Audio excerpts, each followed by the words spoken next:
Maharashtra police दलामधील शिपायांची 15,000 पदं भरली जाणार। विहित वयोमर्यादा ओलांडलेल्या उमेदवारांना विशेष बाब म्हणून आणखी एक संधी मिळणार। 2022 ते 2025 या 4 वर्षाच्या कालावधीमध्ये वयोमर्यादा ओलांडलेल्या उमेदवारांना फायदा होणार।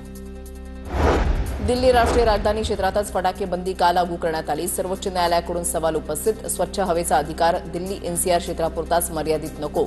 फटाके बंदीबाबत धोरण देशव्यापी असायला हवं, सर्वोच्च न्यायालयानं नोंदवलं मत।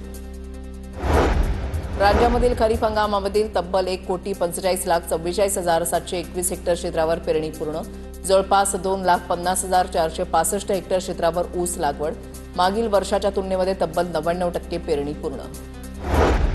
प्रमुख 75 बस स्थानकांवर मोफत वाचनालय सुरू करणार। पंतप्रधान मोदी यांच्या 75व्या वाढदिवसाच्या निमित्तानं उपक्रम। परिवहन मंत्री प्रताप सरनाईक यांची घोषणा। ऑगस्टमध्ये किरकोळ महागाई जुलैमधील 1.61% 2.07% वाढली। भाज्या, मांस, मासे आणि अंडी आदींच्या किमती वाढल्यामुळे महागाईमध्ये वाढ। राष्ट्रीय सांख्यिकी कार्यालयाकडून आकडेवारी जाहीर। पुण्यामध्ये प्रभाग रचनेवरील हरकतींची सुनावणी पूर्ण। एकूण 5,922 हरकतींपैकी 828 जण सुनावणीला हजर। हरकतींचा अहवाल नगरविकास विभागाला सादर करणार।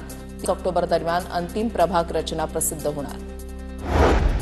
सत्ता विचारण्याच्या बहाण्यानं पाठलाग करत महिलेला लुटलं। नाशिकच्या रामवाडी परिसरामधली घटना। महिलेच्या गळ्यातील 3 तोळ्याची चैन लंपास। संपूर्ण घटना सीसीटीव्ही कॅमेऱ्यामध्ये कैद।